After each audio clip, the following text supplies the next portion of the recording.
স্বপ্ন টানে দিলাম পাড়ি অচিন পথে অবনে ছাড়ি স্বপ্ন টানে দিলাম পাড়ি অচিন পথে অবনে ছাড়ি পেছনে ফেলে উঠান বাড়ি প্রিয় মুখার স্মৃতির সারি মনে পড়ে চল ভিড়ে আবার স্বপ্ন যাবে বাড়ি আমার মনে বলে চল ভিড়ে আবার স্বপ্ন যাবে বাড়ি আমার স্বপ্ন যাবে বাড়ি আমার। এই যে এমন একটা গান মানুষের বাড়ি ফেরার আকুতি বাড়িয়ে দেয়, বাড়ির টান নারীর টান মনে করিয়ে দেয়, বিশেষ করে যারা কর্মের খাতিরে যারা বাড়ি থেকে দূরে থাকে এবং ঈদ হলেই সেই ফিরে যাওয়ার আকুতিটা এই গান শুনে মনে আরও কয়েক গুণ বেড়ে যায়। একটু শুনতে চাই এই গানটির নেপথ্যের গল্প, কী ভেবে লেখা হলো, কী ভেবে শুরু করলেন, একটু জানতে চাই। দাদা প্রথমত ধন্যবাদ ৭১ টিভিকে। আসলে ঈদ আসলেই সেমাইয়ের কথা মনে হয়, খাবার যেরকম ঈদ আসলে সেমাই কিশমিশ পোলাও প্রতি বছর খেলো, সামহাও সেমাই জিনিসটা আমরা অ্যাভয়েড করি, ঈদ আসলে বেশি ইউজ করি। আমি অনেকটা সেমাইয়ের মতো হয়ে গেছি হয়তো বা, তবু আমার কোনো দুঃখ নেই। অ্যাটলিস্ট আমাকে বছরে একবার হলে তো মানুষ ভালোবাসে। তো যাই হোক, স্বপ্ন যাবে বাড়ি একটি গান নয়, একটি জীবনচারিতা, একটি লাইফস্টাইল। প্রতিটা মানুষ জন্মানোর পর থেকেই তার মায়ের থেকে সরে যায়, আস্তে আস্তে সরে বাড়ি থেকে, আস্তে আস্তে সরে তার জীবনের গল্প থেকে। জীবনের লাস্টের দিকে গিয়ে সে দেখে আসলে কোথায় এসেছে, কোথায় তার শুরু, কোথায় তার শেষ, কোনোটাই যেন মিল পাচ্ছে না। স্বপ্ন যাবে বাড়ি ওটারই একটা গল্প বলে যে দাঁড়িয়ে তো আবার ফিরতে হবে, ফিরতে পারবো কি না এটা ডিসাইড করে প্রকৃতি আর নিয়তি। যাই হোক, এরকম একটা গল্পের একটি গান গাইতে পেরেছি, আর কি লাগে জীবনে বলেন। তবে হ্যাঁ, এই গানটি সুর আমার নয়, এই গানটি সুর করেছেন হাবিব ওয়াহিদ, আর গানটি লিখেছেন রাসেল মাহমুদ। পুরো গল্পটার ৮০ ভাগ জুড়েই তারাই আছে। আর সবচেয়ে বেশি ধন্যবাদ তো গ্রামীণ ফোনকেও দিতে হয়, এরকম একটা সুন্দর ক্যাম্পেনিং করে এরকম একটি গল্পকে এস্টাবলিশ করেছে। আর আমি আসলে অ্যাক্সিডেন্টলি গানটা গাওয়া, আমি অনেকবার এই গানটার কথা বলেছি যে আসলে আমার গাওয়ার কথা ছিল না। তো দুর্ঘটনা হোক, যেভাবে হোক, গানটিতে আমি ভয়েস দিই এবং ওটাই ফিক্সড হয়। এবং আজকে পর্যন্ত কিভাবে যেন গানটি সময়ের সাথে বয়ে চলেছে। কতটুকু বয়ে যাবে আমি আসলেই জানি না, কতটুকু আমি বয়ে থাকবো আমি জানি না। তবে গানটি থাকলেই সবার গল্প থাকবে, গানটি থাকলে কোনো না কোনোভাবে আমিও বেঁচে থাকবো। তাই গানটি শুনতে থাকুন, জীবনের এই গল্পটির সাথে মিলিয়ে এভাবে এই গল্প বয়ে যাক সবার। স্বপ্ন অবশ্যই বাড়ি যাবে, সবার বাড়ি যাক, এটাই আমি চাই। বিজ্ঞাপন প্রকাশের পর যে গানটা এতটা ছড়িয়ে যাবে, মানুষের মন জয় করে নেবে, এরকম ধারণা ছিল কিনা? এবং পরে যখন দেখলেন গানটা আসলে সর্বমহলে প্রশংসিত হচ্ছে, ওই সময় শিল্পী হিসেবে কেমন অনুভূতি ছিল? আমরা আপনাকে বাদ্যযন্ত্রের শিল্পী হিসেবে বেশি চিনি, সেখানে কণ্ঠশিল্পী হিসেবে অনুভূতিটা কেমন ছিল একটু জানতে চাই। অবশ্যই অনেক ভালো। যাই বলেছি, আমি আসলে গাইতে কখনো চাইনি, আমি এখনও খুব একটা গাইতে চাই তা না, বিকজ গান আমার দ্বারা হয় না, আমি গায়ক নই। কিন্তু ওই যে এটার জন্য পুরোপুরি ক্রেডিট আসলেই যার, তিনি হচ্ছে হাবিব ওয়াহিদ। উনি আমাকে জোর করে গানটি গাইয়েছে, ক্রেডিটটি ওনার জন্য।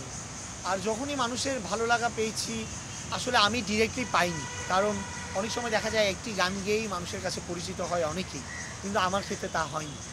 অনেকেই জানে না গানটি আমি গেয়েছি, মিঠুন চক্র গানটা গেয়েছে ওটা জানে না। ডেফিনেটলি এটা হাবিব ওয়াহিদ জুড়েই পুরোটা, এবং কারণ উনি এত বড় একটা নাম, এত বড় ওনার শক্তি।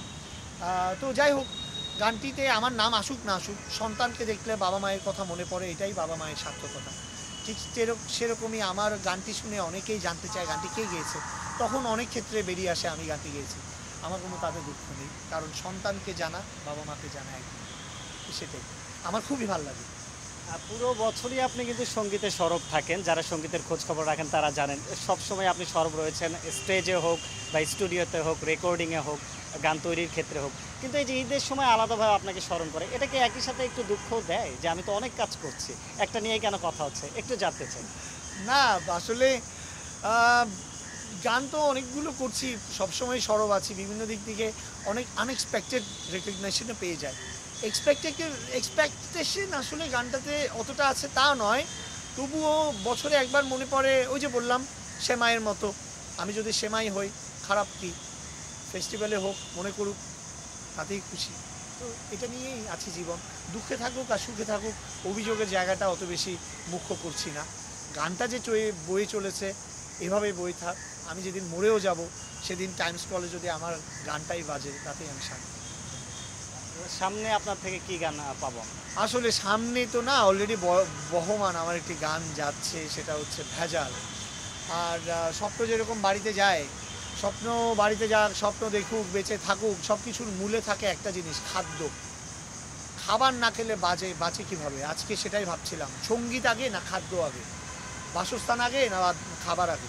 সব কিছুর মূলে আমি দেখেছি খাবার আগে, খাদ্য না খেলে জীবন বলতে কিছুই নেই। কিন্তু বাংলাদেশ এমন একটি দেশ, কি বলবো, পুরো পৃথিবী ঘুরে যা দেখলাম, বাংলাদেশ একমাত্র দেশ যে দেশের মধ্যে খাবারটাই ভেজাল।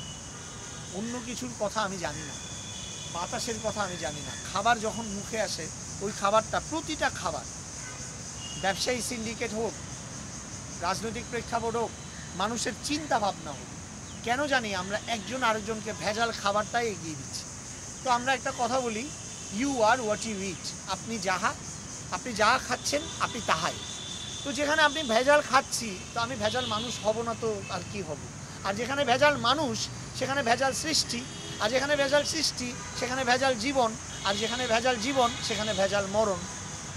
তো এই জায়গাটা থেকে দেশটাকে যদি ভাবি, ভেজাল খাবারটা আগে প্রথমে বন্ধ করতে হবে, তার আগে পর্যন্ত আমি কিছু বুঝি না। সঙ্গীত কি হবে না হবে আমি বুঝি না, সঙ্গীতও ভেজাল, শুরুটা আগে ঠিক হতে হবে, সব ঠিক হয়ে যাবে। তো এখন একটা গান করেছি ভেজাল নিয়ে, ওই ভেজাল যেটা আমার লেখা নয়, যেটা লিখেছেন সুর করেছেন 50-60 বছর আগে শ্যামসুন্দর বৈষ্ণব ও সঞ্জিত আচার্য। এই গানটির মাধ্যমে, আমাদের চট্টগ্রামের গান যদিও বা আঞ্চলিক গান, কিন্তু এই গানটার মাধ্যমে সবাইকে ছড়ানো হয়েছে যে ভেজাল মুক্ত খাবার খান, জীবনটা ভেজাল মুক্ত করুন, দেখবেন সব কিছু ভেজাল মুক্ত হয়ে গেছে। তো এই গানটা নিয়ে আমি এখন সরব, এই গানটা নিয়ে এগিয়ে যেতে চাই, এই গানটার মাধ্যমে সমাজে এটাই দেখাতে চাই, প্লিজ প্লিজ প্লিজ একজন আরেকজনকে ভেজাল খাওয়াবেন না।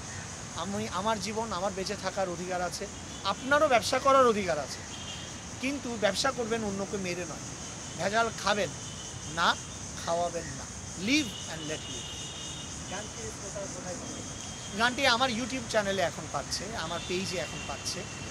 যাই হোক, যেহেতু আমরা অত ফেমাস কেউ নই, তো আমাদেরকে অনেক কোম্পানি যে পৃষ্ঠপোষক করে তাও না, তো এরকম করে করে এগিয়ে যাচ্ছি। তবে আমার ভাল লাগছে, আমি একটা গানের মাধ্যমে একটা মেসেজ দিতে পারছি। ইয়েস, গানটা হচ্ছে আইও বেজাল, আইও বেজাল, তুইও বেজাল, বেজাল সারা কিছু নাই, হাল জমানার মানুষ বেজাল বেজাল জিনিস খায়, হাল জমানার মানুষ বেজাল বেজাল জিনিস খায়। আইও বেজাল, আইও বেজাল, তুইও বেজাল, বেজাল সারা কিছু নাই, হাল জমানার মানুষ বেজাল বেজাল জিনিস খায়, হাল জমানার মানুষ বেজাল বেজাল জিনিস খায়। মরি সদের ইডর গুড়ি, দুধ বেজাল পানি, চিনির ভিতর কি ঢুকাই দের আই তো ন জানি, মরি সদের ইডর গুড়ি, দুধ বেজাল পানি, চিনির ভিতর কি ঢুকাই দের আই তো ন জানি। পুরুষর মদামি যার গুই সেগারি নোর চা খাই, হাল জমানার মানুষ বেজাল বেজাল জিনিস খায়। লোভে পয়রা কেমনে মানুষ ভেজাল করে, একজনের ভেজাল খাইয়া আর একজনে মরে, অভাবী পাই না খাওন, শকুনে মারে হানা, আমার সোনার বাংলায় শুধু ভালা খাওয়াই মানা। আমার সোনার বাংলায় আসলে সব করা যায়, শুধু ভালো খাওয়া যায়, এটা আগে বন্ধ করুন, এটাই আমার বক্তব্য। এখন স্বপ্ন বাড়ি যাবে, যদি ভেজাল হয় তাহলে ওই স্বপ্ন বাড়ি গিয়ে লাভ নেই। ধন্যবাদ।